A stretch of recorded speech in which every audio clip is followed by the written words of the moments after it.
Trey, quick question. You still keeping Ryan Day? No, he's fired. Absolutely. Just wins the national championship and then off you go. He's set to go. He lost to Michigan. No, Sounds like a of course Ryan Day. No, of course Ryan Harry Day. Jones move right there, buddy. I mean, No, of course Ryan Day's safe now. And honestly, once he kind of got there, we all realistically knew, barring him just somehow laying an egg and getting their ass beat down, that he was pretty much safe once they made the national championship game.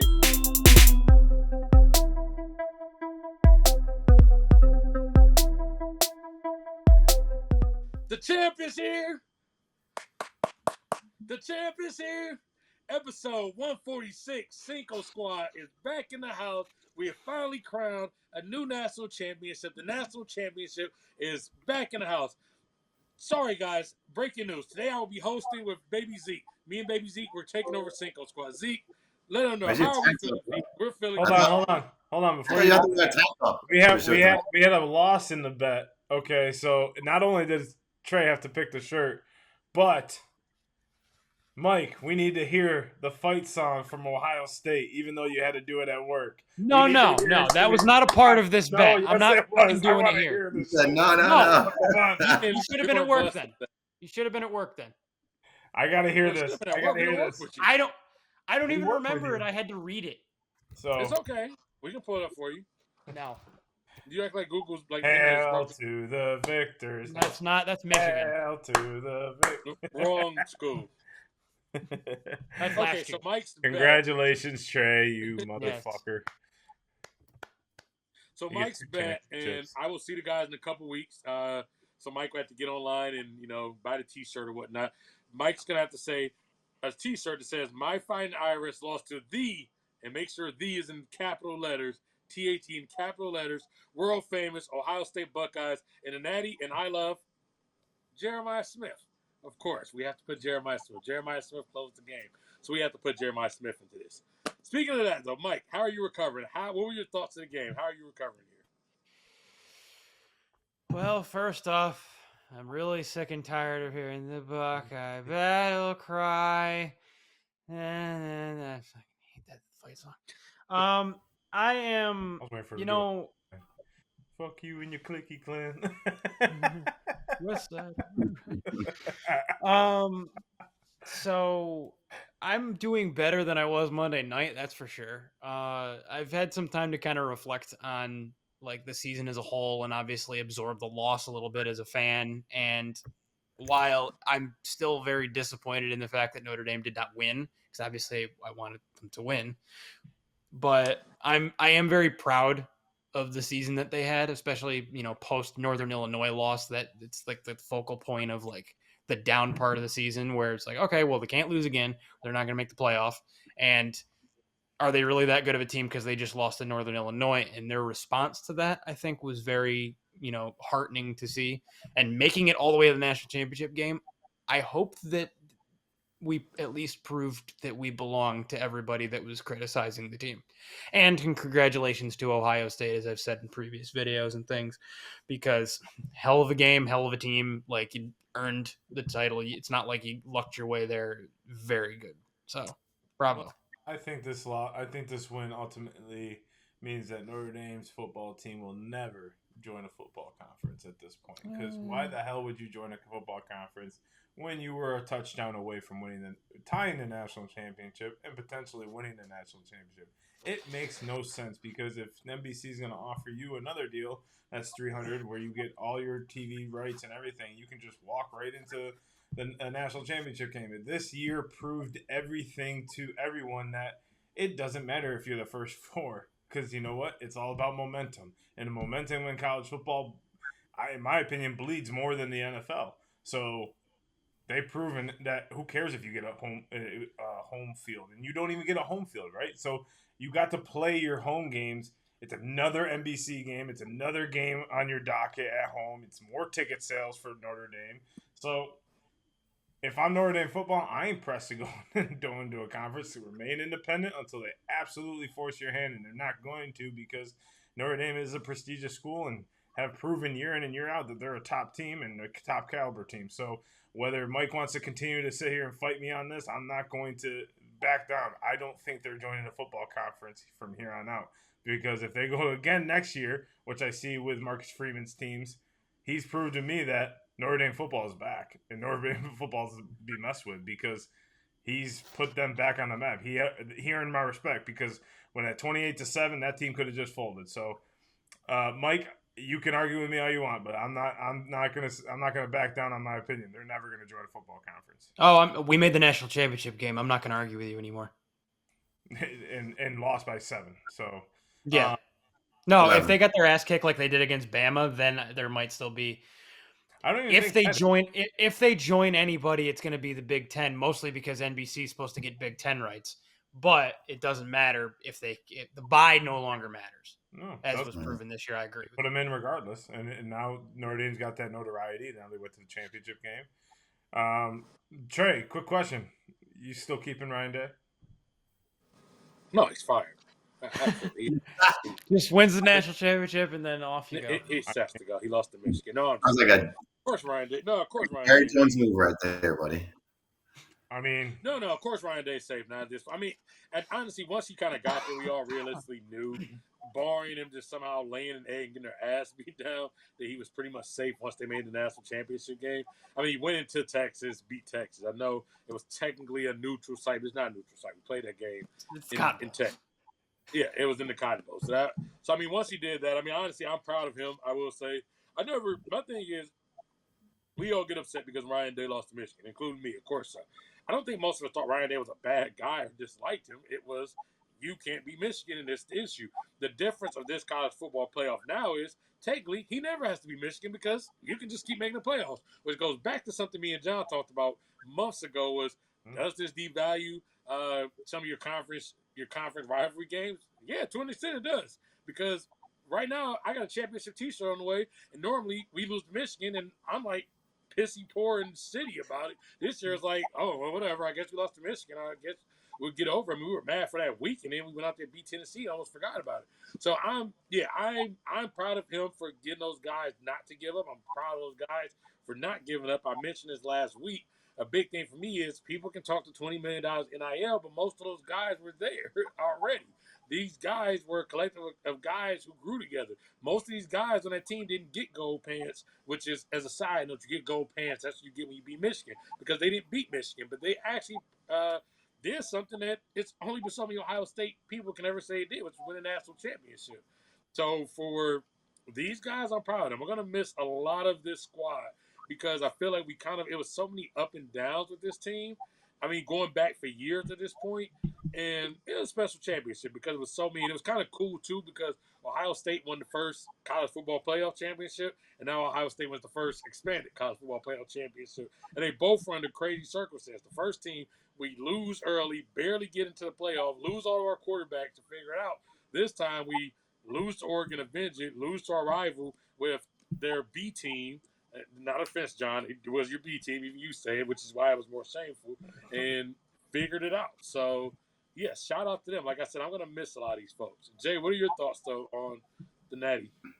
Well, I beg to differ with the boosters accepting that the national championship is good enough. He has to beat Michigan next year. And not for his job's sake, but as a defending national championships, the expectation is you better fucking beat Michigan. And that's that. So I feel like it did not buy him an out card to where it's like, it doesn't matter if you lose to them. That has to change. And that reputation of him losing to that team has to change. But what he did do is he kind of solidified a legacy that the next coach that comes to Ohio State has to win. Tressel won, Meyer won, they won. So the expectation is you got to bring us a national championship, because if you don't, it's a big failure. So their hire is going to have to be pretty smart, whether they have to bring in someone who's either a proven winner that's been there, might not have done that, but at least been there, because that's the foundation for Ohio State football, at least from 2000 onwards, their last 25 years. Mike and I watched the game. It started off exciting, kind of like that Denver-Buffalo game. Everybody's like, holy shit, what did the Broncos just do? It's like, damn, Notre Dame goes down, 8-10 minute drive, like eats up a ton of clock. It's like, this is exactly what you want to do. This is what you want. You want to keep the ball out the offense's hand, right? Best offense is defense. And then shit just hit the fan. And the first half just looked abysmal. We went for a walk at halftime. We came back. He turns around and gives me this look like, God damn it, they freaking scored again. So now they're up 28-7. And it's like, well, Mikey, I guess we're just watching Ohio State roll. But kudos to his Irish, right? They came out, they fought. They showed no quit. I think that's Marcus Freeman's personality that came on in them as a former linebacker for the national championship, Ohio State University. But I was really impressed with Jaden Greathouse. I thought that other than Jeremiah Smith making the biggest plays, I thought Greathouse was the best player on the field, at least in the second half. That guy made some incredible plays. He runs the hardest routes I've seen in a long time. And kudos for that connection that they have there.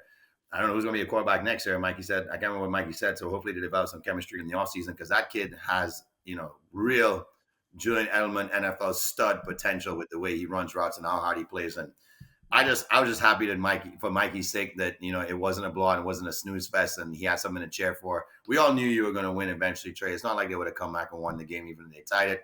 But it was a tale of two halves, right? And I didn't like the fact that you guys took your foot off the pedal. That to me was typical Ryan Day. Like, hey, we fucking. I mean, I kept telling Mikey, you keep missing it. In the fourth quarter, all you saw was Ohio State fans doing this. Oh my God! So I mean, look, it could have been more competitive if Notre Dame didn't let the first half get away from them. But I'm happy they showed some fight. That was typical Ryan Day, and that was what was worrisome about it. I mean, he definitely shout out to Freeman for keeping those guys like their heads in the game and actually doing what he did. One thing I did kind of it's weird though, because you think about it, like I see Claret, he returns, he's on the sideline. You see all these guys, Chris Carter, all these alumni. Well, it's crazy because I thought about it. Marcus Freeman is like the one alumni who cannot celebrate because he's on the other side.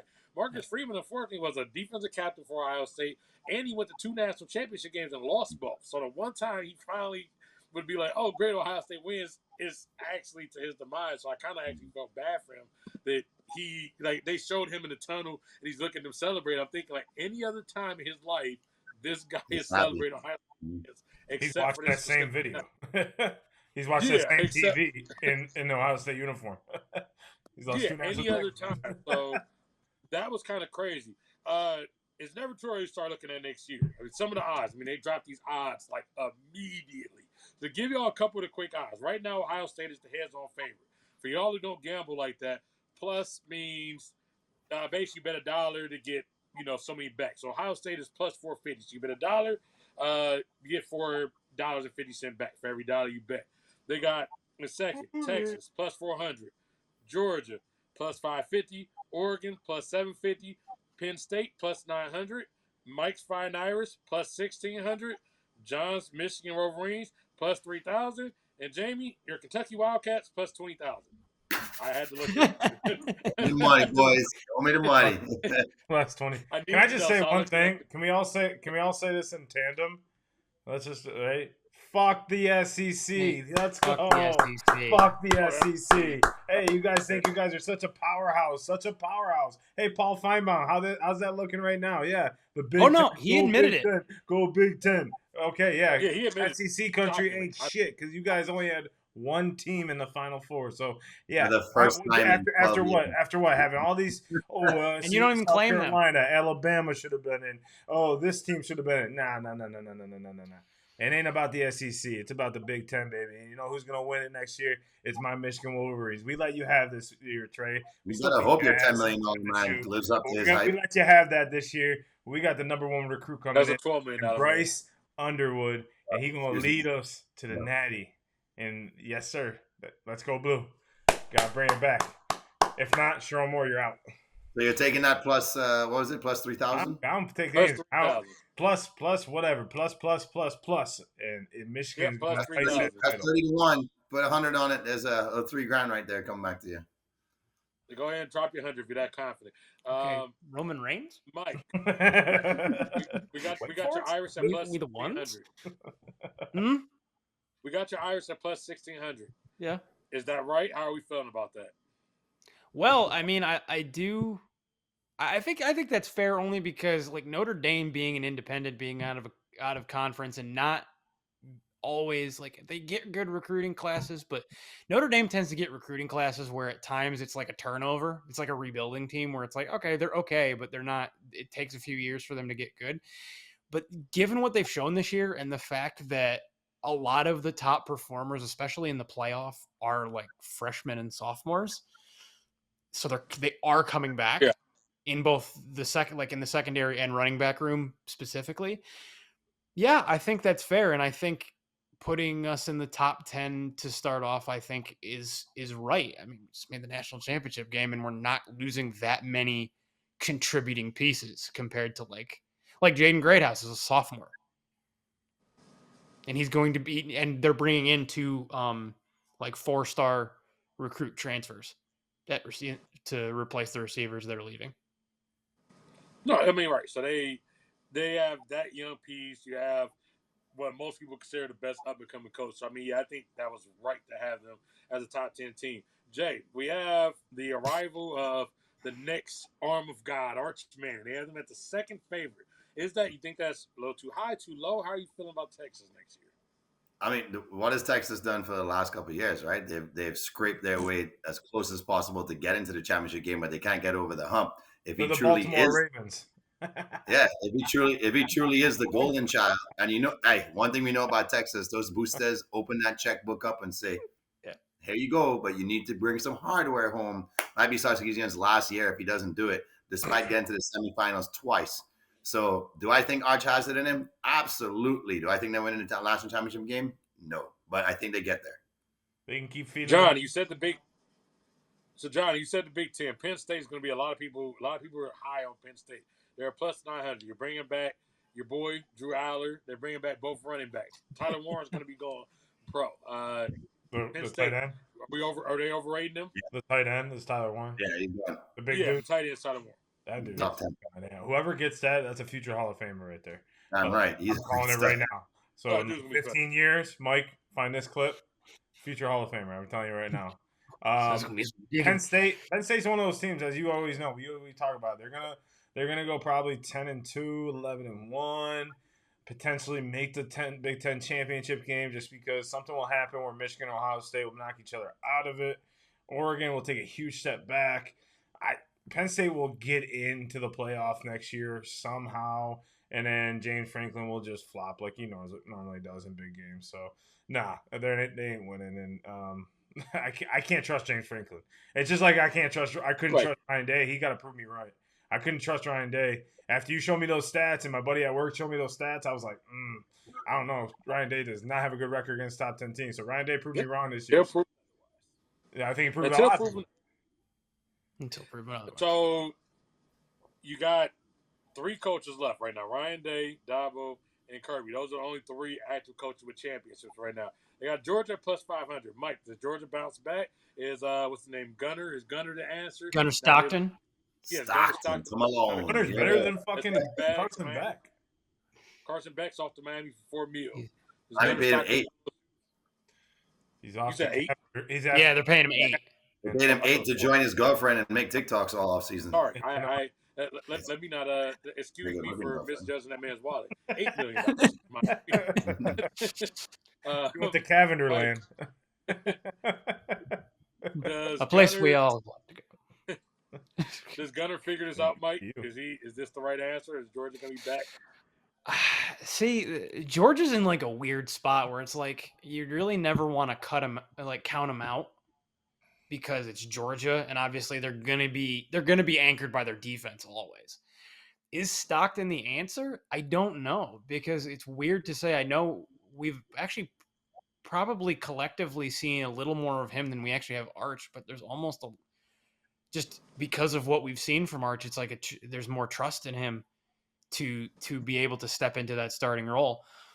Hold on 1 second before you come in. What makes you so trustworthy of him? Arch? Of the name or because of the teams he played against? I just want to know that. I just want to ask that question. Because we've seen, obviously it's limited, right? It's limited sample size, but we've seen that the natural raw arm talent is there.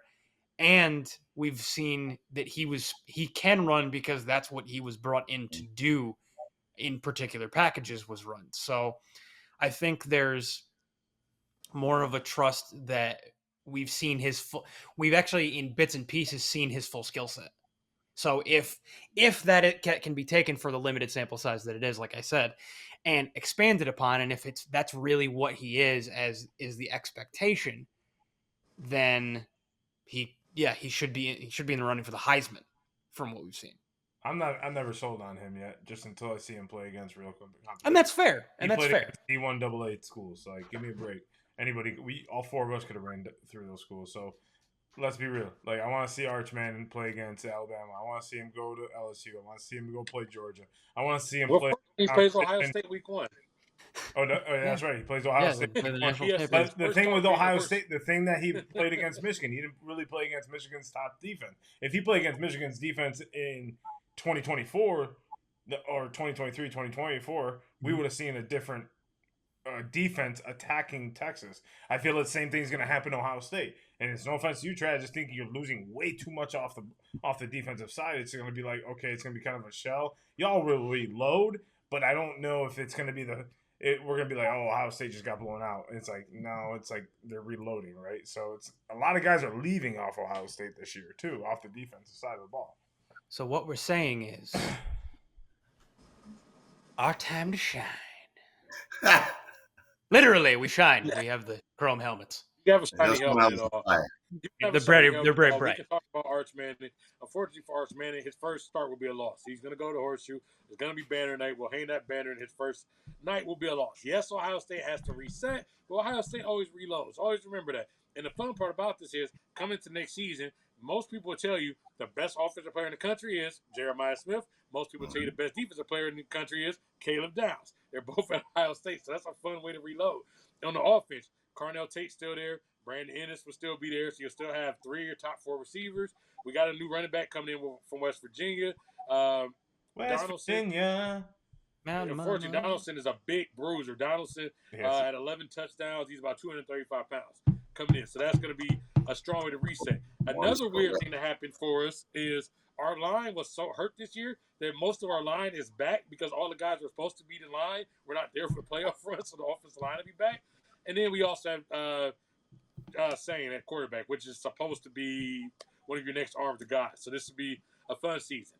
The defense will start off slow. So what I think happens, I think Ohio State will do our thing. We'll be back in the Natty again like we're supposed to. But in the first half of the year, it's going to be some very high-scoring games until we get the defense all the way back together, which will happen in time. So I think that's how this ultimately will go down. I can tell you one thing. On Tuesday, the odds open at the plus 600. And if they drop to plus 450, that means a lot of people jumped on that plus 600. Oh, yeah. 450 last I checked. I mean, of course, these odds moved before 450 when I was looking before the show started. Mike, though, you talk about your helmets. Sounds like you may have something on your mind. What's on your mind, Mike? Yeah, let me take off the old shiny chrome helmet.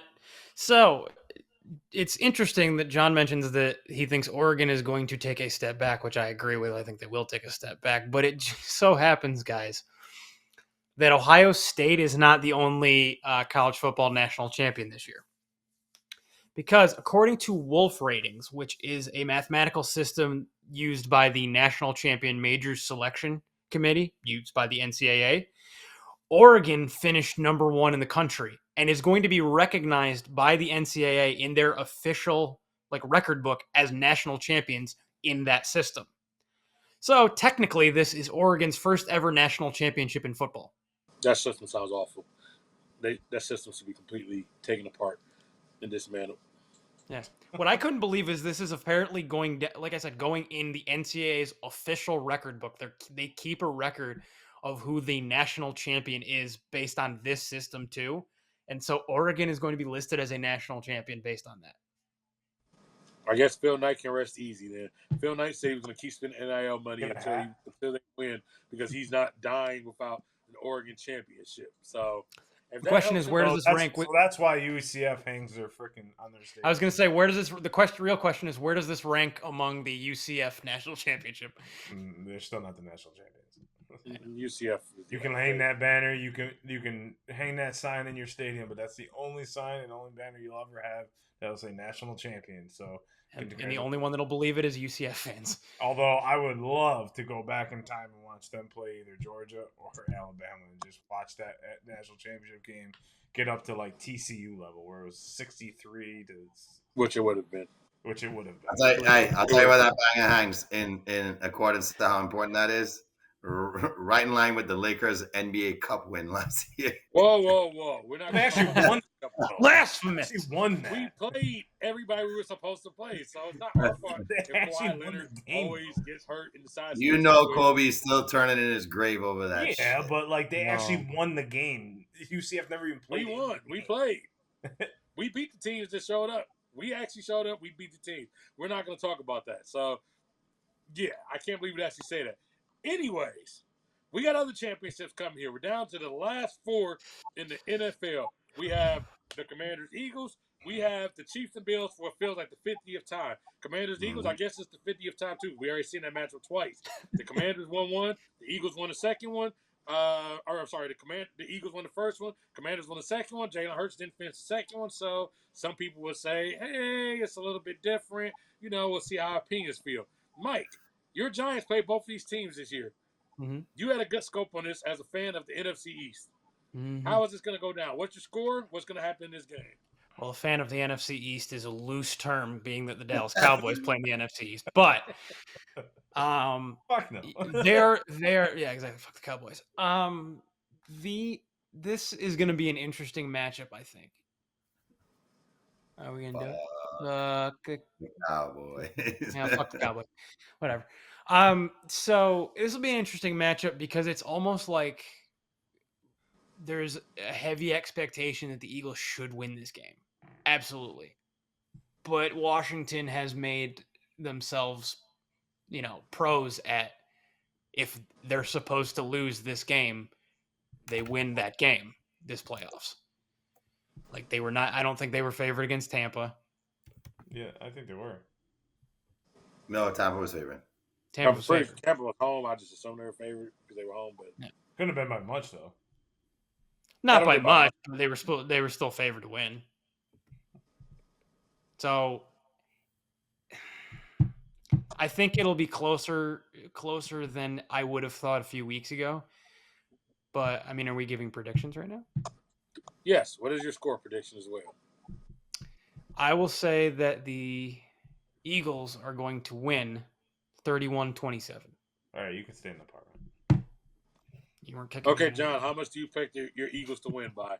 We already know your answer. All right, so let's be realistic. We were up in that game 14-7, driving the ball, and you and I both said that if Jalen didn't go out of that game, you and me, Trey, because I was with you at that point. Yeah, we were watching together. Yeah, that we were rolling the Washington Commanders, and it took a cheap shot from a cheap player, Luvu, to put him out of the game in order for them to have a chance to win that game. And yeah, so no, Jaden is a great player. He'll be a great player in the league for years to come.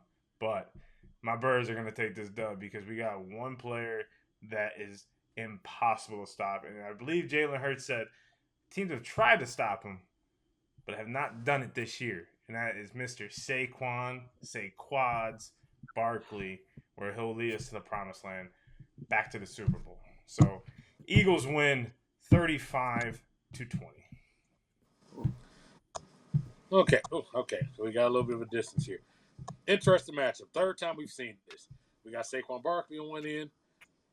We got Jaden Daniels on the other end. So we got our young rookie phenom. We have our experienced vet. It's always hard to beat a team 3 times. You always hear that. But fortunately, we don't have to say that in this matchup because they each won 1 time. I don't like the way Jalen Hurts has looked in this playoffs. Ever since that injury, I have not enjoyed the way this guy's looked. At the end, when they started saying, well, can you actually do the push tush because of the knee and all that sort of thing. But on the other end, we had the Commanders. I mean, it's Austin Eckler. It's Brian Robinson. They're cool. Not great. I mean, De'Ani Brown, he really came on strong. My guy, Terry McLaurin, one of our Buckeyes finest, he does his thing. But then, of course, you have A.J. Brown, these guys on the other end. But then they're over here reading books. So I went back and forth, actually more than I ever thought I was going to go about this game. I didn't know if we should be reading books. I didn't know if we should be going with the young phenom. But I got this feeling. Sometimes a rookie shows up, and a rookie just does his thing. Sometimes you have Magic Johnson. Sometimes you strike gold. And maybe this is one of those moments. So what I'm going with, the Commanders 31, the Eagles 27. I think young Mr. Daniels is going to get creative, and I think the way this is going to end, Jalen Hurts is going to force a pass to A.J. Brown and is going to turn to an interception late in the game. Jay. You guys like some high scoring games there this weekend. I don't think the total gets anywhere near where you guys are saying, and here's why. I think the Eagles know that if they control the ball, and that they will, I think Saquon's going to have at least 22 carries in this game, and that is very modest because I think he'll have probably more than that. What Washington proved to me so far is Detroit kind of beat themselves, right? We saw Goff have one of his worst games, 4 turnovers, 2 fumbles. So turning the ball over 5 or 6 times, doesn't matter how good you are, you're not going to win that game. Philly's going to take care of the ball, all right? Washington definitely took advantage of every time they got the ball back. They scored because Detroit's attrition finally showed up, right? That defense just couldn't make a stop in the freaking game, which sucked for them. And it really sucked watching that game because I didn't want to see them go out like that. But kudos to the rookie. Rookie took care of the ball once again. They only punted once in the game. That's 1 punt for 2 games so far in the playoffs. It's going to be a different scenario against the Eagles in Philly. Weather's going to be kind of crazy. Fans are going to be freaking loco. And maybe the pressure finally gets to young Jaden Daniels. Maybe it's more on the line than the last 2 games. It's a shot for the Super Bowl. That has to be going through his head. I think we finally see that mistake happen right here, and Philly forces it. So this is going to be a nail biter for John. I'm not going against the Eagles this week. Sticking with my Super Bowl pick. I got the Eagles winning 26-20. Now, one thing on your Jalen Hurts thing, Trey. I mean, Jalen Hurts hasn't forced any passes since probably early in the season. He's really looked like a quarterback that isn't going to win you the game, but isn't going to lose you the game at this point because he is not forcing passes. He's not forcing runs. He's taking slides. Yeah, the knee injury, okay, yeah. I mean, I was a little nervous on it a little bit, but when I look at Jalen Hurts, I mean, Emmanuel Acho, if anyone has a chance to go watch his take on him, is that we're sitting here comparing him to Josh Allen. We're sitting here comparing him to Tom Brady, and not comparing in the sense of like stats and everything. We're sitting there putting him, okay, so Jalen Hurts, and then you put Tom Brady, okay, then Josh Allen, then all these quarterbacks that are pocket passers, that are true quarterbacks that we think about when we think about the quarterback position. And Jalen Hurts is someone that just goes out there and does what he needs to do in the game. It doesn't matter what needs to happen, and that's why they went on a 12-game winning streak in this year. And it's not that he's lost us a game. He hasn't forced many throws. He hasn't really done much other than just go out there and play quarterback and just contain the game. Give it to his back when he needs to. Take off when he needs to with his legs, which I think will be a big factor in this game. And then when it comes down to it, the Eagles have the number 1 defense in the NFL. And I'm tired of people disrespecting them. They're the number 1 fucking defense in the NFL. Jalen Carter is a monster, and he's just getting better, and this is his 2nd season. Quinyon Mitchell's playing. He's our best corner on the team. Darius Slay's playing at an all-pro level right now. You got fucking Zach Bond, who's getting disrespected every goddamn week and coming in laying the boom on these guys. It's going to be a vicious game and a vicious type of defense coming at Jaden Daniels. He can do all the virtual reality all he wants, but until he sees it in live action in Philly, it's going to be nasty. It's going to be right in his face, and he's going to be right there. And you're going to see Zach Bond or Jalen Carter or Josh. As good as the defense is, though, and everybody can say, okay, well, Jalen was out last time. That is very true. The defense was there. They gave him 36 points to him. So it's not like he hasn't scored in his defense this year. Defense on the field way more than they normally were in any game. You knew that. Kenny Pickett was not. They were. They had 10 4 and outs, 3 and outs. Defense no, they were, but still, he still figured out how to score. So it's not like it's an impossibility of scoring. When I say forced to pass, it's because what I'm saying is I believe he gets tight. The reason I believe he gets tight is because of what you said. You have the number 1 defense. You have the better team. The tightness is with them. If the game gets close, he is the one who has to play with more pressure. The Commanders lose this game. Everybody just says, great job. It's kind of like Notre Dame. When we just said there, they lose, all right, fuck, they playing with house money. The Eagles lose this game. The Eagles start getting tight. They go up 2 scores. Y'all are the ones that are supposed to be in the Super Bowl, not them. Me personally walked on this show and he put them in the playoffs, amongst many other people that didn't. So they're playing with house money. So that's why I say, does he get tight? And you know how y'all fans are. He goes out there, it doesn't have a great first half. Y'all go down 2 scores, motherfuckers will start throwing bottles at him from the crowd. And that's why I say the tightness, because sometimes Philly fans can get in Philly's way. We've seen that before. So that's where I more so get concerned for them. Part of me almost would have more confidence if they were actually playing on the road, because I just get worried at times about that fan base and that crowd. If it gets tight, that they start wilding out, and I'm sure we'll post this video, and they'll start, oh, fuck you. Y'all know who you are, Philly. We've seen you plenty of times. Your work speaks for itself. So that's why I worry for Jalen is if they gets tight in the game in that way, and then they start getting tense. We start seeing people clinch up. But you know who doesn't clinch up? Patrick. Mr. Patrick, Michael Jordan Mahomes. Moving on to the AFC here. Of course, I'm going to pick the Bills here because I always get the fuck. No, I'm not. All right, seriously. We already know I'm picking the Chiefs. The question was what score was I going to pick for the Chiefs? Of course, I'm picking the Chiefs. Who else am I going to pick? It's going to be close because this battle's always close. That's what this is. The Chiefs are going to win 27-24. We'll get another big Kelsey game. What did I say last week? We'll get a big Kelsey game because they just basically put dude on the rack, let him chill. Then when it's time to bring him out, then they say, all right, take off the tarp, bring him out, let him come out here and play. We just out here, we relax. We got him sitting in the garage. I heard Bill Simmons say this, and I kind of agree. He's like the Ferrari. You just sit in the garage. You bring out when it's a fun time and you want to show off. Then that's what Kelsey is. So I expect them to go out. They're going to do their thing. I think Josh Allen is going to have a decent game. It really wasn't a great game from last week. Everybody talking about the Andrews drop and all that, but Josh Allen had like 150 yards. It wasn't him that won the game. It was really the Ravens' mistakes. So I think they'll keep it close. Actually, I think it's going to be similar to many other games. Josh Allen's going to go down to score. Mahomes is going to get the ball at about 2 minutes and 10 seconds left. He's going to go down. There's going to be a fourth down and like 9. Maybe 4th and 12. Kelsey's going to convert it. Oh, shit, the Bills are going to start to get tight. They're going to go down. They're going to make a couple other plays. There'll be a pass interference. It'll be controversial. Everybody's going to say, oh, my God, they'll put the memes up about the refs kissing the Chiefs. Then what's going to happen is Patrick Mahomes is going to break out of what almost is a sack. He's going to scramble. He's going to go make a play, get him right in field goal range. And Harrison Butker is going to kick a field goal somewhere between about 45 to 48-yard field goal will win the game as time expires. It's going to go exactly like that. And I mean exactly like that, folks. So make sure you lock that in. I know Jay have locks for us, but lock that in. That's how this game is. 27-24, Harrison Butker with a game winner. Jay, am I right? Or should we lock something else in? No, you are not right. You are not right because I'm not going against my Super Bowl picker. I'm sticking to my guns. I know all year long we've been jumping on Mr. Patrick Michael Jeffrey Jordan's jock all year long. I guess I'm the only one that has a little bit of faith in the Buffalo Billions. So, and here's why, okay? I just think that it's going to catch up eventually where the attrition of this offense, even though they're getting healthier, even though it seems like receivers are stepping up, is finally going to get to them, right? We know a little bit unconvincing last week. We were hoping for a more entertaining game. I kind of had a feeling it was going to be a low-scoring game. Here's what's crazy. The point total is the same for both games. It's 47.5. So nobody's expecting any team to break out and score 30 points in any of these games because it's only a 2-point. Chiefs are only favored by 2, which means the pick 'em in a sense, right? Because any team can win last-second field goal. And we know what we got last time with this game. It's like we're hoping and praying that we could have a semblance of that. It'll never match the intensity of how that game finished. It'll never match the excitement of how that game finished. But what I think we're going to get is we're going to get Mahomes on his ass a lot more than we think. Okay, I just have a feeling that the Bills want this, they want this so bad.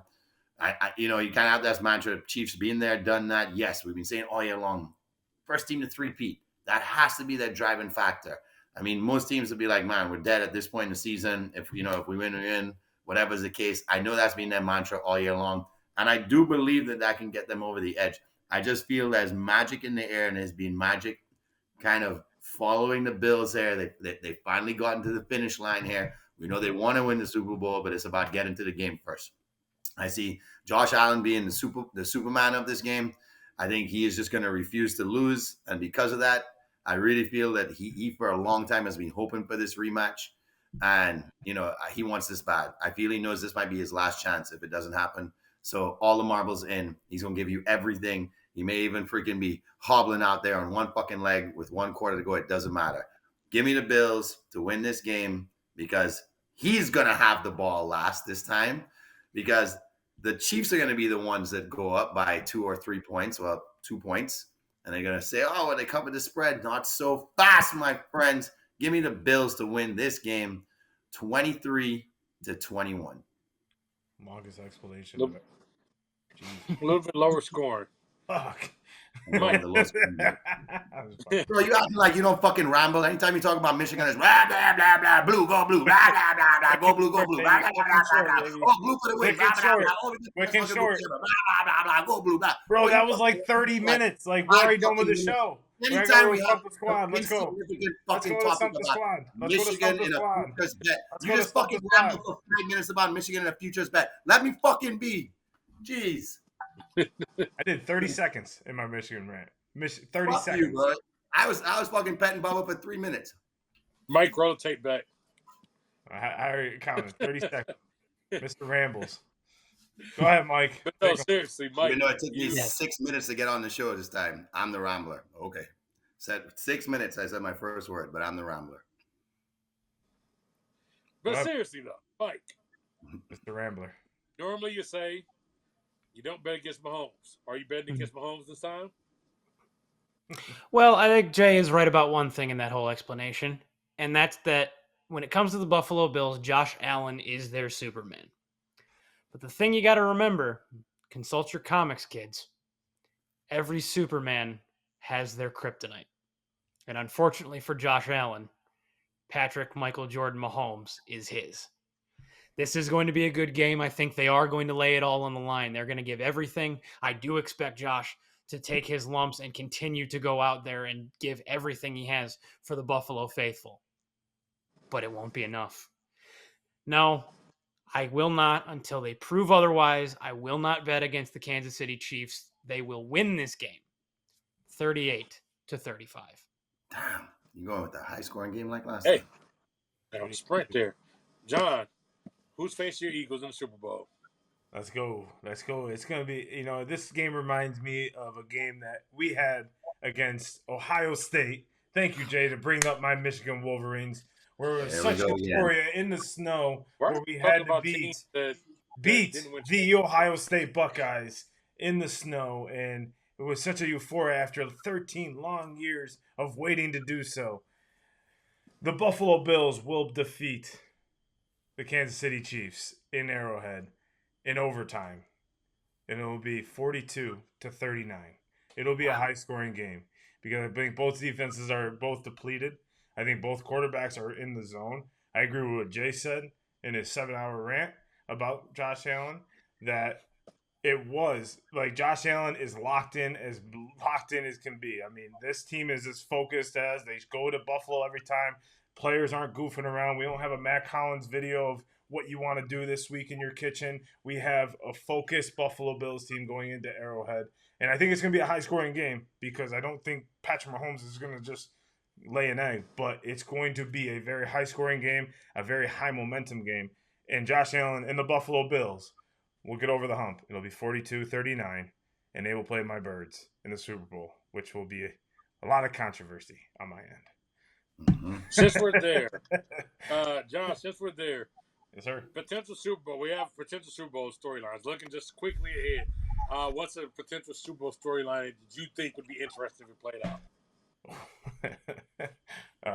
Other than personally, Eagles Bills would be very personal, but storyline. I mean, can Jalen get it done now? I mean, I think he'll get over the hump and he'll prove everyone like yourself wrong and get himself back in the Super Bowl. Will he have the game that he had in the Super Bowl last time? I mean, let's be realistic. Jalen was the MVP of that Super Bowl if they won the game. I mean, he rushed for over 100 yards. He threw for over 280, I think it was. Had three throwing touchdowns. Had, I think, 2 rushing touchdowns. I mean, he was just on fire the entire game. I think it was like around those stats, but I could be wrong. But I think it's, can Jalen Hurts have the same type of game that he had against Kansas City that he'll have against Buffalo, with a weaker defense than Kansas City had back in that year's Super Bowl? So I think Jalen Hurts, can he have a repeat of that game? That would be my storyline. Got Jay, storyline that you would be looking forward to, or do you think that'd be interesting with this upcoming possible Super Bowl matchup? Just to get John's facts there, he did have an incredible game. 304 yards, 1 throwing touchdown, rushed for 70 yards, and scored 3 rushing touchdowns. 3 rushing, that's right. So 4 total touchdowns. Still an incredible game. Definitely the best player on the field, even though he was in an L. Yeah, I want to see Josh Allen in the Super Bowl for sure. Definitely, I feel like if we have a Josh Allen, Jaden Daniels Super Bowl, it's almost going to be like, how are these quarterbacks so similar, right? They're making these incredible throws, right? They're kind of feeling and presence of the defense, scrambling for first downs all game long. It's almost going to be like a mirror image where on one side you have the big stature quarterback, on the other side you have the smaller stature quarterback. Both of them playing with a lot of heart, both of them doing everything for their teams to win. I find that storyline will probably play out to me as the most intriguing of them all. And it's also because I just don't want to see a rematch that just happened either. I want to see new blood in there. Of course, I would love to see a rookie finally make it to the Super Bowl. That would be awesome. I think that would obviously steal the headlines, which would be perfect for the Buffalo Bills, because Josh would be like, fine, nobody wants to talk about me being the MVP. Nobody wants to talk about me and my team getting back in the Super Bowl. They're all great. Let Jaden Daniels handle all of it. Let them throw all the potatoes and freaking everything at him. Mac and cheese, you the greatest of all time already. Let's crown you rookie in the Super Bowl. Go ahead. I'm just going to sit back here at my team like John said. We're going to stay focused. We're going to stay on our one-track mind, which is with tunnel vision, because the only mission this year is to win a Super Bowl. So I'd love to see me some Jaden versus some Josh in this year's Super Bowl. I mean, if somehow, hypothetically, if the Bills play the Commanders, the Bills, they haven't won. The Commanders haven't won since 1992. They were the Washington Redskins at the time. Who did they beat in 1992? The Bills. Ironically, right? That's the last time they won. You would actually go back. Yeah, so right back in history. But unfortunately, that's not going to happen because the Chiefs are going to be in the Super Bowl. So the storyline is going to ultimately be, you got Andy Reid, you got Mahomes, you got the boys. They're all going at that point for a three-peat. That was something Brady and Belichick never did. At this point, as I told y'all before, they're nipping on them heels. Reid is getting closer and closer to breaking Don Shula's record for most all-time wins. We're adding the Super Bowl victories. Mahomes is doing all this and still has plenty left in the tank. So now we're starting to say, how close are these guys to another Super Bowl win of him catching Brady to being the all-time GOAT quarterback? And how close are we getting to Reid catching up to Belichick as the all-time head coach? So for me, that would be the interesting story, is chasing ghosts, essentially, if we end up with the Chiefs in the Super Bowl again. Mike, you're a storytelling guy. What storyline would you be looking forward to? I'm a storyteller. So you mentioned, it's actually funny you mentioned, chasing ghosts, because I think, the hell was that? What? I just heard a noise.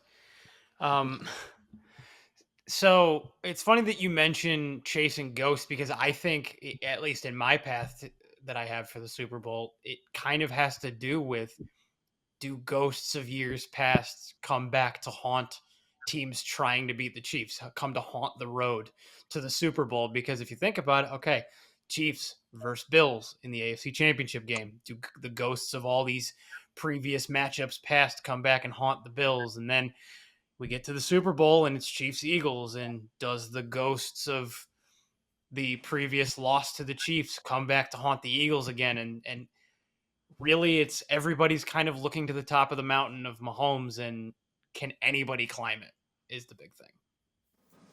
I think the biggest thing with Mahomes is that dude just keeps getting better. Exactly. That's what's scary for everybody else. Even though I picked the Bills this weekend to win, it's like I watched that game on Saturday, and you watch him, and it's just like Mike and I are sitting there like, dude, like, how's he doing this? Getting better. I mean, he's falling face first into the turf, hits Travis Kelce with a perfect spiral in quadruple coverage. Yeah, and it's just, and I know that's just one play, but it's just constant. It's constant. It's just like, and everyone keeps saying, has he passed Tom Brady? Yeah, he's passed Tom Brady, 100%. Because Tom Brady won his Super Bowls based on his defense. Yes, his play was great, but his defenses were amazing.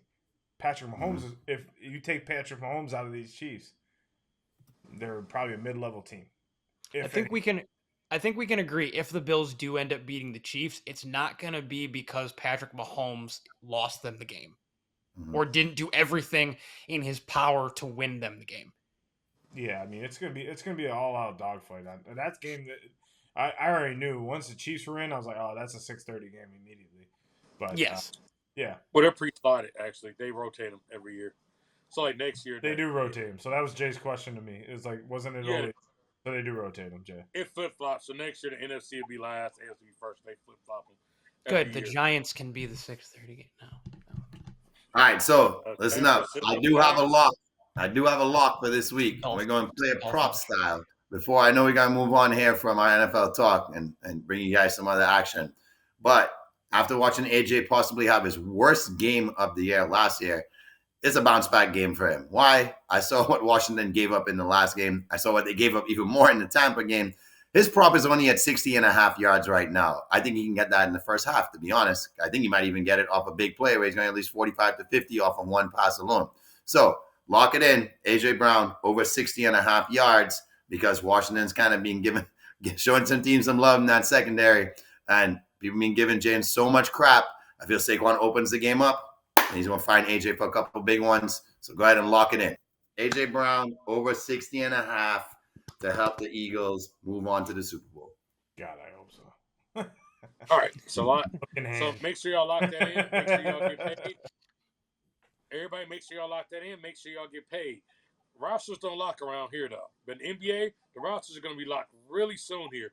February 6th coming up, we have the trade deadline. So we're going to do something really quick here. We're going to go around. We're going to say trade or stay.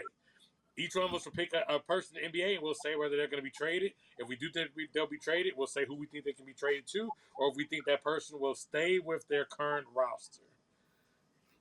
Jay, you're an NBA guy. Who you got? Well, there's a certain name that's kind of been bouncing around the NBA, no pun intended, for the last 5 years. There's a team that needs his expertise. Even though he's not a great three-point shooter, he provides some of that. And they need a wing defender if they're going to make another push in the Western Conference. At first, I was going to say, should he be traded to Golden State? My question to you is, should Kelly Oubre be traded to the Denver Nuggets?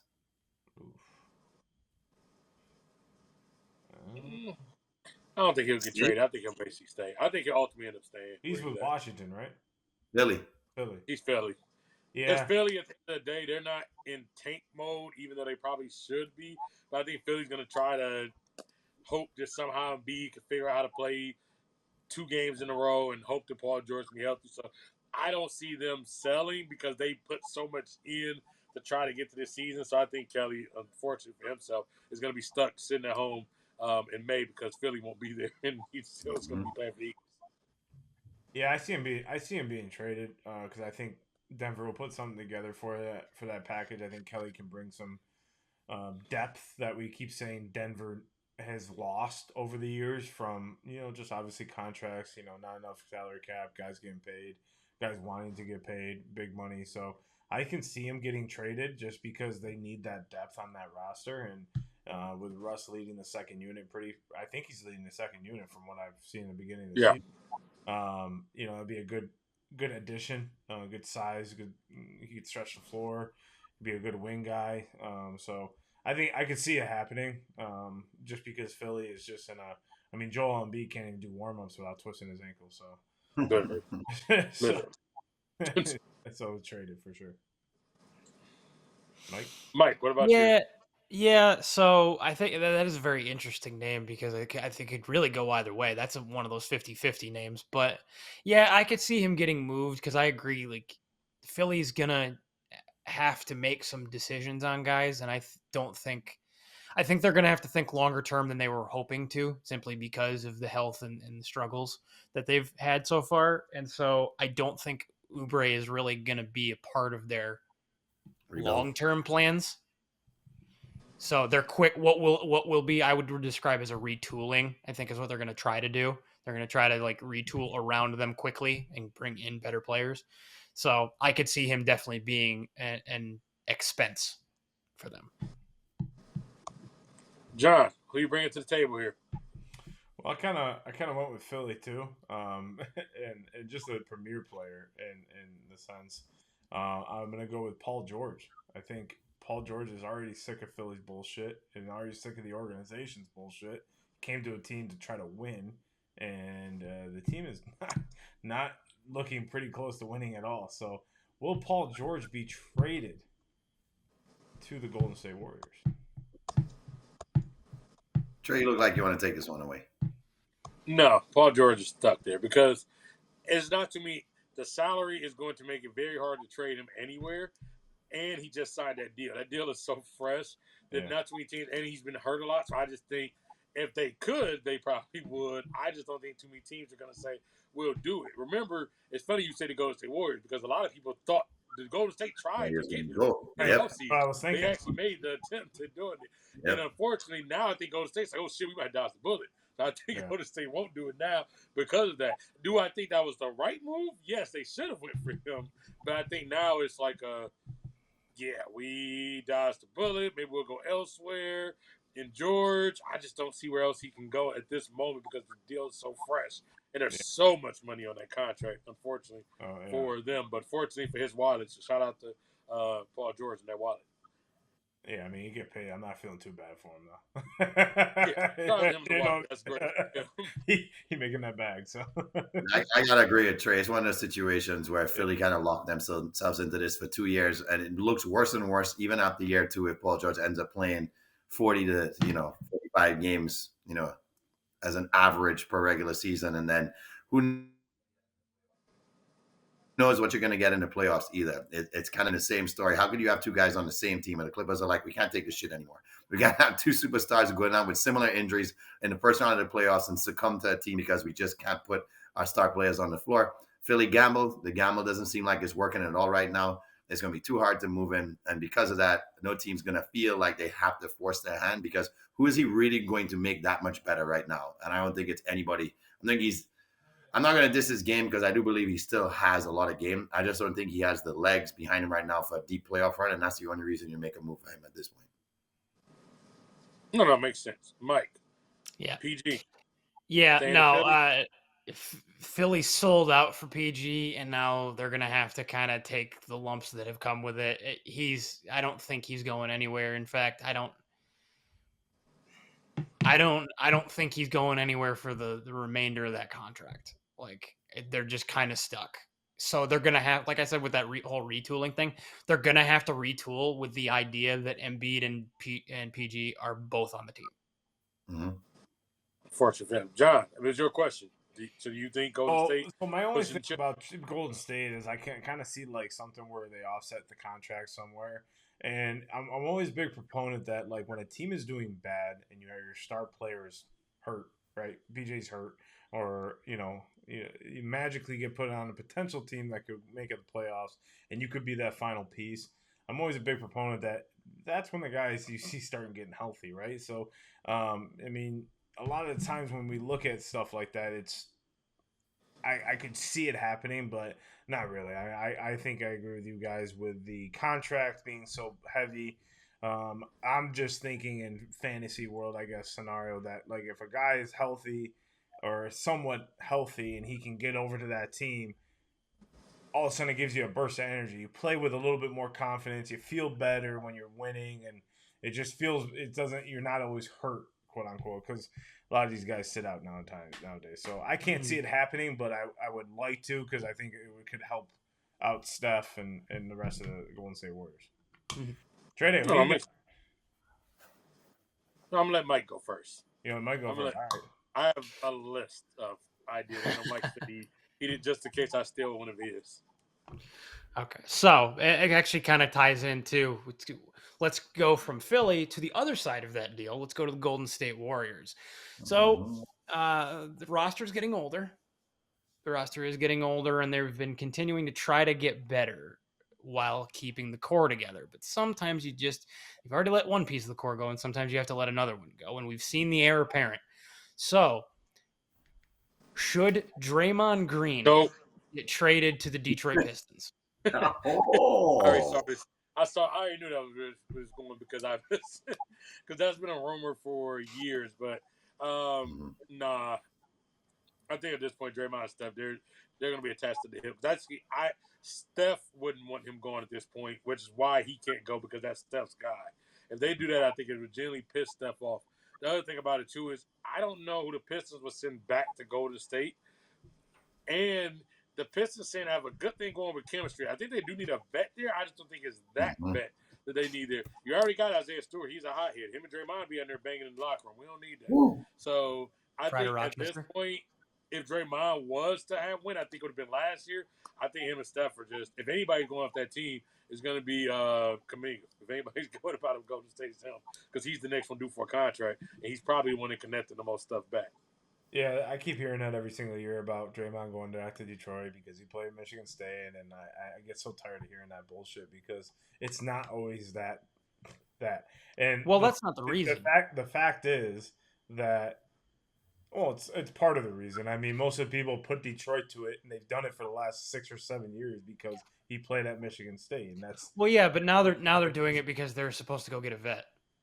Yeah, but I don't see that being the vet. I agree with Trey. I think that's not the vet you bring in. And Steph already claimed who his guy is. I mean, that's Draymond. And if Steph says he's not going anywhere, he's not going anywhere. Because if anything, Draymond would have been gone 2 years ago after he snuffed Jordan Poole in the face and basically ruined the team chemistry and ruined the opportunity to go to the championship and do what they did. So, like, I can't see that happening. But Mike, to the point, it is the Detroit has always been tied to Draymond for his entire career because he played at Michigan State. It's always been. Oh, that I know. I'm saying I'm bringing it up because they're supposed to go get a vet, and that was one of the ones they supposedly were looking at. You just threw out. That's like going to get fucking Dylan Brooks. A high-name vet who's known. That's like going to get Dylan Brooks. Somebody's going to be the vet. So I get what you mean. Jay.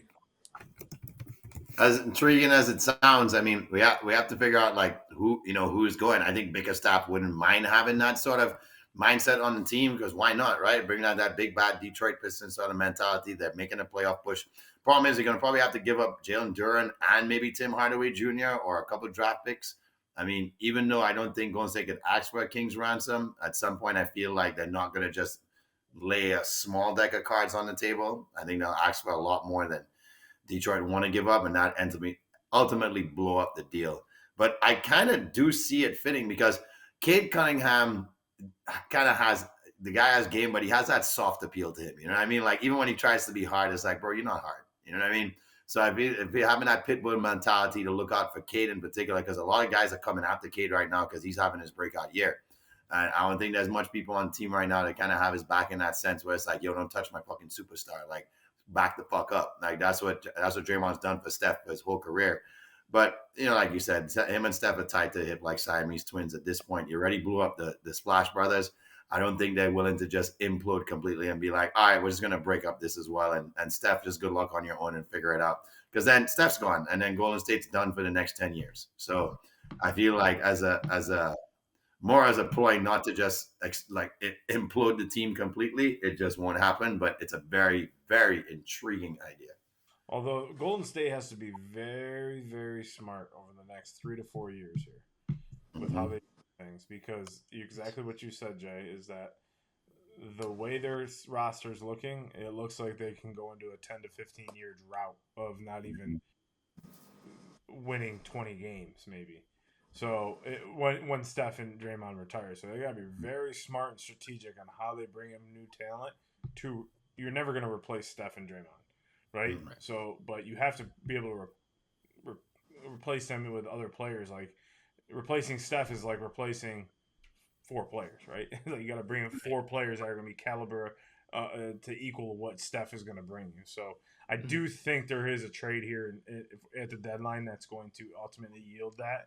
For future, we're gonna see. We're gonna be like, I don't understand that trade, but we'll understand it maybe 5 years from now. Golden State are they screwed themselves back with. Unfortunate for them, the Wiseman pick, that was the reset right there because that was the one time they were gonna be high enough to go get the next guy and they missed. So that really screwed them up. Mike, you think Draymond, future Piston? So I mean. Obviously, because of not only the Michigan State thing, but just kind of what they need, being that they could really use a vet because they're overplaying what their expectations were this year. So it's like, okay, well, maybe if we get a vet, we can lean in and, make the playoffs or at least make the play in and make some noise and continue to build like that. But I agree that Draymond is not the right one. At this point in his career, he's not going to bring you what you need to continue to be extra successful, especially because looking at their roster, it doesn't logistically make sense for what they're going to have to give up. Because even I don't know if if they would have to give up so much as Duran, Hardaway Jr. and a pick, but it might be Hardaway Jr. and a pick, or it might be Malik Beasley and a pick, or it might be, Ron Holland or one of the young guys.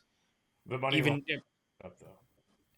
The money will have to match up, but they may have trade exceptions. I'm not. The NBA always kind of confuses me with trade exceptions and stuff. Yeah. So I mean, I guess Tobias Harris, but it's what. But still, no matter whether you make the money match and who you send, Draymond's not going to give you back what you're getting from almost any of those guys. As far as like on the floor stuff, like obviously mentality, locker room, and helping guys get fired up, and really being a vet to mentor these young players and to kind of be the liaison between Bickerstaff and the team and things like that. Yeah, that'd be great. But just production on the floor, I wouldn't expect Draymond to be able to give you what some of these younger guys that you would have to give up would give you.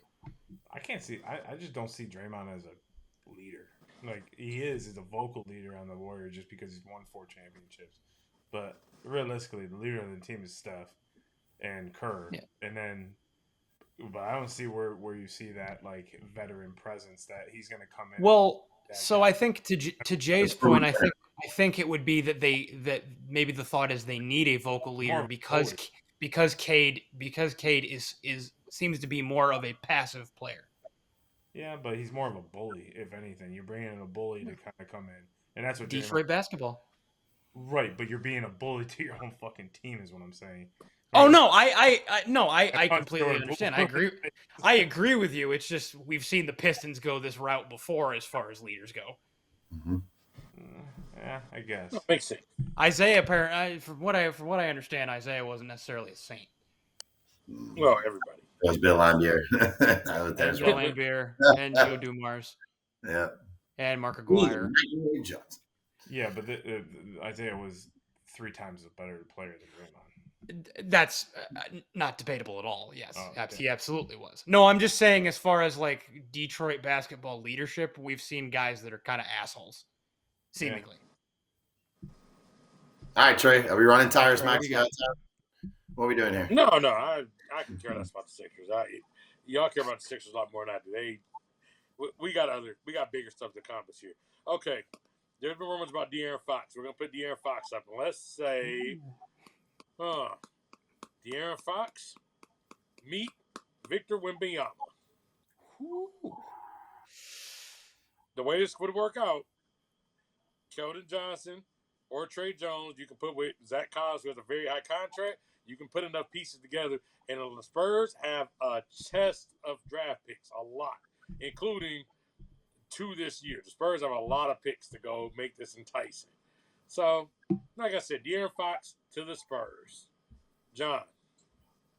I like De'Aaron Fox's game. I like the way he's been coming along with Sacramento and been able to kind of separate himself and kind of be the player that we were hoping when he came in the league from Kansas. So when we're looking at...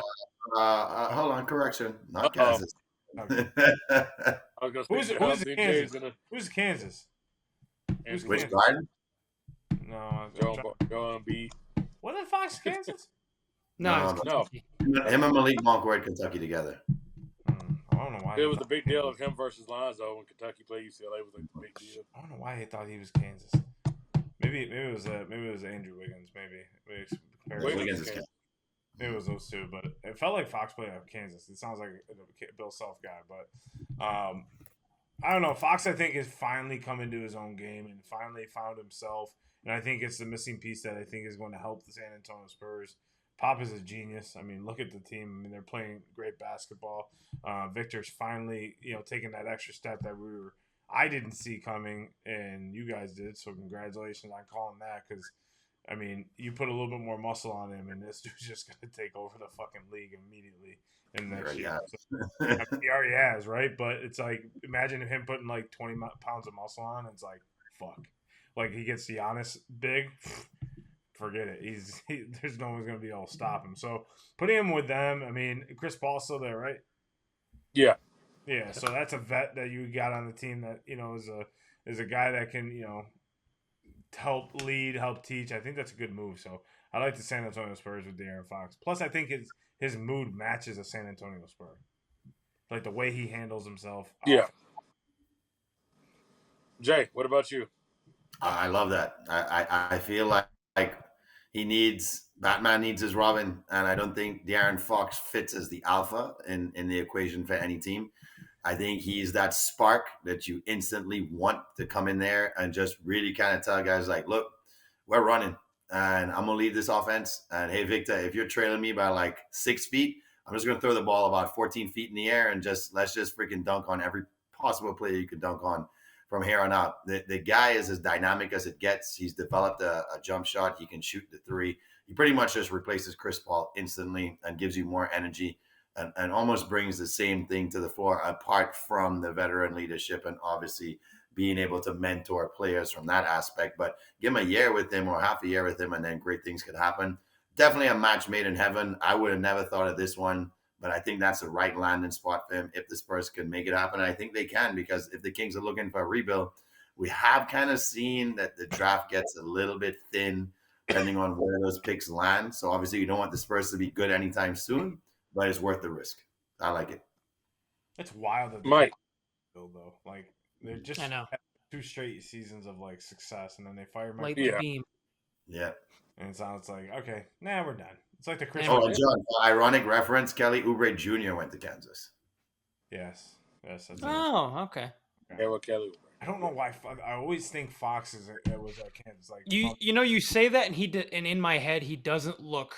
It doesn't look wrong to see him in a Kansas jersey. I remember that he went to Kentucky, but if you said he went to Kansas and without me ever watching college basketball, I would believe it. He doesn't look wrong in that jersey in my head. So, Mike, does De'Aaron Fox, does he hang out at the boardwalk with Charles Barkley and all the big women? Okay, so it is wild. It is wild that the Sacramento Kings are about to go into a rebuild again. This time, not because of a referee.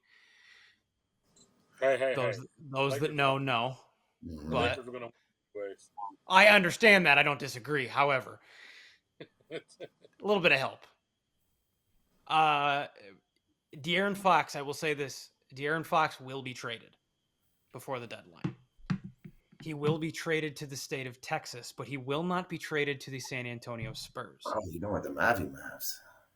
No. De'Aaron Fox is going to be traded to the Houston Rockets. They're too guard heavy, bro. Well, you're going to have to give a guard back, but we've seen a league full of teams that play off their guards. They do have size. They have Sengun, who has proven to be an excellent and versatile center for me in fantasy as well. And talk about a team that all of a sudden he can apparently win now with and could get even better. I mean, at this point, they're 28-14. They're leading their division. They're what are they, second or third in the West? Second in the West. Yeah, they just beat the Cavs too. Right, exactly. So I think the Rockets are going to take this opportunity to to something you said, right? Like, talk about a team that has a war chest of draft picks as well to use. They have a ton of draft picks to use, along with top prospects and young players that Sacramento could, use to help rebuild themselves. I think it's a match made in heaven in both the fitting immediately on the team and being able to contribute to a winner for Fox and all the talent. Like, he's a very talented guard. And for just making the trade make sense as far as the return versus what Houston's getting. So I think that's just too perfect to not have had happen. No, I mean, I see Mike's point, because the Rockets, the big thing for them is having a closer. Aaron Fox was the NBA's clutch player of the year, so that's literally the definition of clutch. It's what his thing, yeah. So it would actually give them some type of a closer. Some guys say, okay, we're tight fourth quarter, we're going to run with them. The reason I ultimately put him on the Spurs is because it's not really about this year, it's about the long term. While you have Victor not really making his full money, you can go get a contract like that on the books and start to kind of build for now plus build for the future. You also need for somebody like Victor, so Victor doesn't have to go out and try to control the ball. Now, this guy can set him up for shots. I don't even mind if you even leave Chris Paul there and don't necessarily put him in a trade, because maybe you go back to Calvin Johnson, he's got there. What if everybody who's played with Chris Paul, whether it's been Devin Booker, whether it's been any of these guys that are guards, they talk about how much they learned from Chris Paul. And De'Aaron Fox already taking a step. So I figure, I imagine if you give De'Aaron Fox a half a season to just go play with Chris Paul and learn from him, now Chris Paul, you also get to preserve the body because Chris doesn't have to play as many minutes because you have De'Aaron Fox to play these minutes. So when I look at that particular setup, I'm looking at, hey, you got these two. Now you at least got two. Everybody wants to go with B3. Now I got two. You can find a wing, whether Vassell steps up or you go find it elsewhere. Ultimately, I think the Spurs will be a match made in heaven. So for me, he has to go to the Spurs. But if you do that move, it makes him a future champion. But speaking of future champions, my Ohio State Buckeyes won, and I don't lose. So I'm going to do this again. Everybody's favorite time of the day. When Trey gets to win and stump the squad. Yes, sir. Yes, sir. Yes, sir. If you guys have made it this far in the show, thank you for listening and tuning in. Remember to like, subscribe, and comment all you want. And if you feel like taking us on right now and stump the squad, here's what you do. Put damn phones down and test your sports trivia knowledge. Play this little game. We get points if we get it right. We get negative points if we get it wrong. 2 for right, negative 2 for wrong. You get the highest points at the end, you win. We are battling for the crown here because we're trying to be the ultimate. I'm taking that crown a couple of times. I'm trying to hand it off to some of my colleagues here, but I'm not giving it up that easily. So, ladies and gentlemen, let us proceed. I'm going to start with my guy, Mikey, on the bottom left there, at least what I can see on my bottom left right here, because I have a feeling that you haven't gone way back on us in a long time. Feeling like he's going back in the historical library of sports here. Mikey, what you got for us? Yeah, so just talked about some different moves that may be made at the NBA trade deadline. So tell me, gentlemen, which of the following NBA players was once traded 4 times in a single week? Oh, holy shit. Is it A, Detlef Schrempf, B, Luke Ridnour, C, Kyle Singler, D, Mike Miller? Detlef Schrempf. That was Jamie's boy. Yeah, no. My guy. From these. Mike Miller. My guy. You want to answer the question with me, Bubba? I'll go with Mike Miller. Okay, so Trey, you went with Mike Miller, yes? Yeah. Okay, so a Schrempf and 2 Millers. This week, I have successfully stumped the squad. Oh, it's Luke Ridnour. Luke Ridnour. Mm-hmm. 4 times in 1 week, including 3 times in 1 day. That's insane. Poor guy. Talk about not being wanted by anybody. I used to trade him in 2K too, so he's been traded multiple times by me. I had him in 2K. He had no contribution to the team. All right, I will pass it up to Trey Day. What you got? Okay. Of course we're going to take this to Ohio State trivia. Why wouldn't we take this to Ohio State trivia? Why not? Of course you will. During the national championship game, Emeka Egbuka broke the all-time receptions record for an Ohio State player. Whose record did he break? KJ Hill, Paris Campbell, Michael Jenkins, David Boston. Oh, I saw the graphic. He broke. I wish you. Hold on, say it again. Oh, what did he break? The all-time receptions record in Ohio State history. All-time receptions. Number. Hold on, say it again. All-time receptions record in Ohio State history. Okay, receptions record in Ohio State history. One more time. Go through ABCD.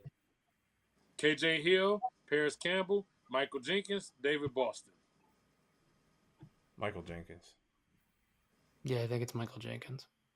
I don't know why we were talking about David Boston one time, and I think we were surprised that he was the all-time leading receiver. So I'm going to go with David Boston. Yes, we have Jay with David Boston. We have John and Mike with Michael Jenkins. Mm-hmm. Today, I successfully stumped the squad.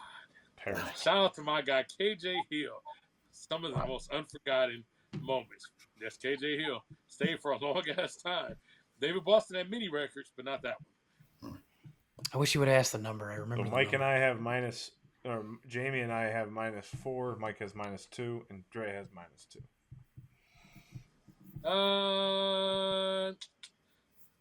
Let's take it to the tush push. Sing the song. Push, push, baby, There you baby, push, push. What if we won the Super Bowl off that? Oh my God! I'd be tush pushing all the time. All over town. All Find over someone town. bend over in the store, push them. What the hell? We cannot afford to pay any Push, lawsuits. push. Anybody with Cinco Squad, make sure you take All right, these guys. tools. So the Eagles' running game is top notch, right? So how many yards total this postseason has the Eagles' rushing game have? Is it 500? Is it 454? Is it 426? Or is it 418? This playoff run, Mm-hmm. total rushing yards, the whole team combined. Whole team combined. One more time. Throw those numbers. 500, 424, I guess 418, and 426. 454. Yeah, if I think it's 454.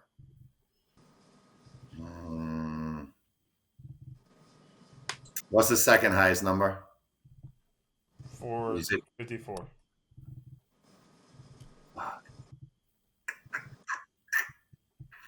500. Fuck it. Well, I have successfully stumped Grandpa Jay. It is 454. Mm-hmm. Seem to recall hearing that. Played the Rams. So if you get it right and they get it wrong, it's a 3-way tiebreaker, and I'll come up with the tiebreaker.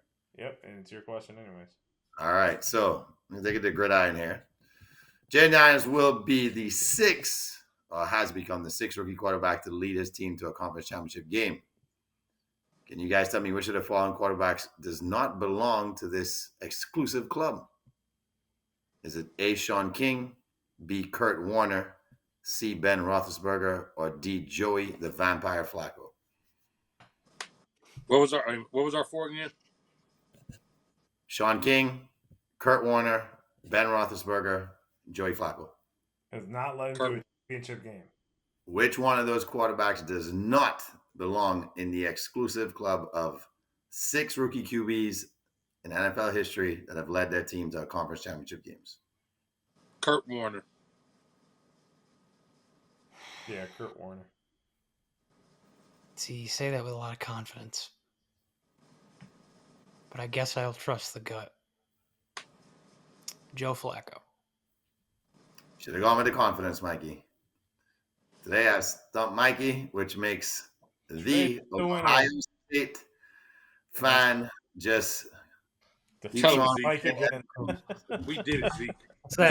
Is that 3 losses to Trey for me now? Is that what that is? Yeah, it is 3. We did it, Zeke. All right, so I actually knew that answer for fact. Actually, yeah, me too. I actually heard that. I thought he made it with the Rams. But his second season.